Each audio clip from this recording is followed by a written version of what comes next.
Friends, China అకస్మాత్తుగా తమ దేశ ఎడారి భాగంలోకి కుందేళ్లను వదలటం మొదలుపెట్టింది. కుందేళ్లను వదలటం అంటే కొన్ని కుందేళ్లను వదలటం కాదు, వేరే దేశం నుంచి కుందేళ్లను చైనా తెచ్చి వదిలిన సంఖ్యను వింటే మీరు ఖచ్చితంగా ఆశ్చర్యపోతారు మిత్రులారా. ఏకంగా చైనా తమ ఎడారి ప్రాంతంలోకి 1.2 మిలియన్ల కుందేళ్లను విడుదల చేసింది. చైనా తమ సొంత ప్రయోజనం లేకుండా ఎప్పుడూ ఏ పని చేయదు అని చాలా దేశాలకు కూడా తెలుసు. చైనా ఇలా ఎందుకు చేస్తుందో ఈ వీడియోలో తెలుసుకుందాం.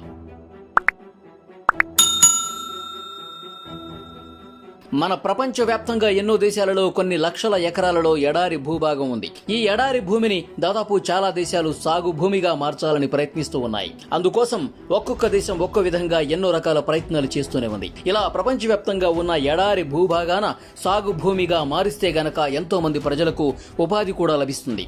ప్రస్తుతం చైనాలో ఒక పెద్ద సమస్య వచ్చింది.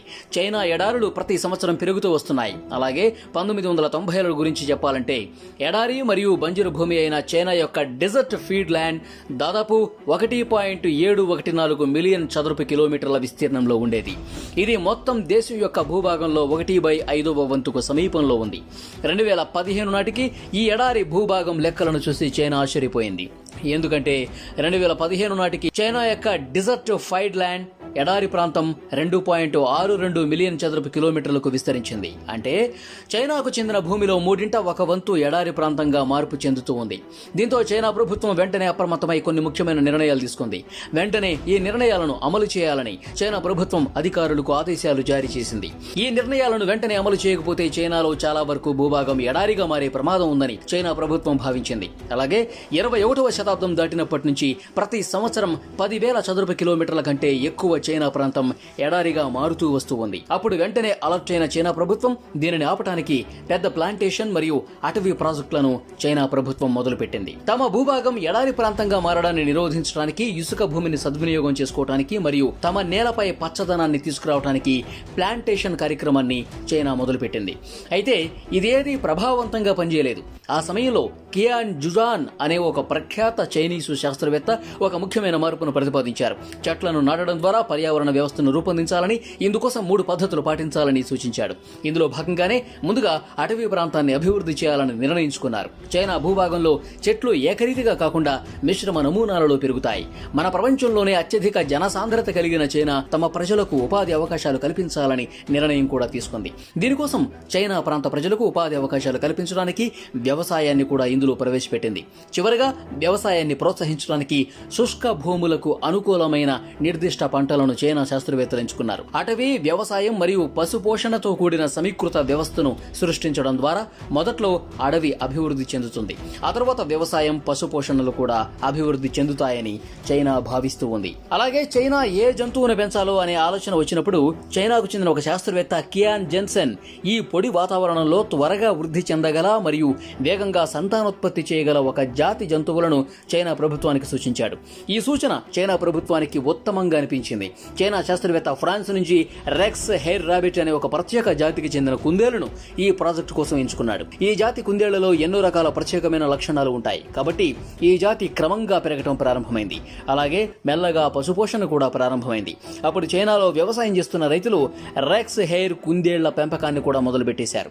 దీనివల్ల రైతులకు భారీగా ఆదాయం రావడం మొదలైంది. వ్యవసాయంతో పాటు భూమిని కాపాడేందుకు అటవీ నమూనాల్లో ప్లాంటేషన్ చేపట్టారు.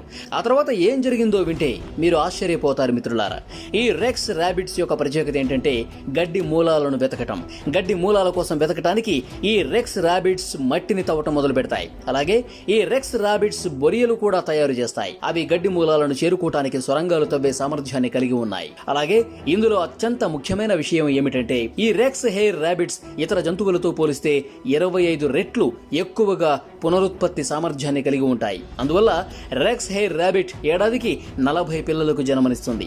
ఈ పని ఆడ రెక్స్ హెయిర్ ర్యాబిట్ చేస్తుంది. అలాగే పుట్టిన వెంటనే ఆడ కుందేళ్లు వేగంగా పెరుగుతాయి. ప్రస్తుతం 1.2 మిలియన్ కుందేళ్లు ఉన్న చోట రాబోయే సంవత్సరాలలో సులభంగా 1.8 మిలియన్ కుందేళ్లు ఉండొచ్చని చైనా అధికారులు లక్ష్యంగా పెట్టుకున్నారు. ఇందులో ఇంకో అత్యంత ముఖ్యమైన విషయం ఏంటంటే మొత్తం భూమిని రెక్స్ హెయిర్ ర్యాబిట్స్ తవ్వినప్పుడు నేల సారవంతంగా మారుతుంది. ఎందుకంటే ఈ కుందేళ్లు గుంతలు తవ్వినప్పుడు గాలి బాగా నేలలోకి చొచ్చుకుపోతుంది. సాధారణంగా దున్నుతున్నప్పుడు కూడా ఎగువ నేల క్రిందికి వెళ్లేటప్పుడు దిగువ దిగువ నేల పైకి వస్తుంది. ఈ పద్ధతిని సేంద్రియ వ్యవసాయంలో ఎక్కువగా ఉపయోగిస్తారు. కాబట్టి ఈ జాతి కుందేళ్లు తినే గడ్డి మూలాలు, వాటి ఎరువులోని విత్తనాలు వేరువేరు ప్రాంతాలకు వ్యాపిస్తాయి. అప్పుడు ఆ ప్రాంతంలో కొత్త మొలకలు పెరగటం మొదలవుతుంది. ఈ ర్యాబిట్స్ సంతానోత్పత్తి మరియు తినే ప్రవర్తన, తవ్విన విధానం కారణంగా ఈ ప్రాంతం పచ్చదనంగా మారటం మొదలైంది.